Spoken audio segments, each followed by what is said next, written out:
सुजित सुगंध कहले प्यार में धोखा खा के पछता तो बारे आनंद दिलवा लगा के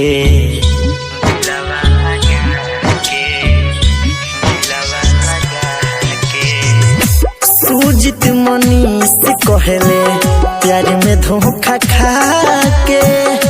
पछता तो बारे अमीर दिलवा लगा के सुनो भी मनुनियन खेल के तेजी है रे नीति से अनुनियन खेल के तेजी है रे खेली फिर फायर टाइम पास करली है रे खेली फिर फायर टाइम पास करली है रे।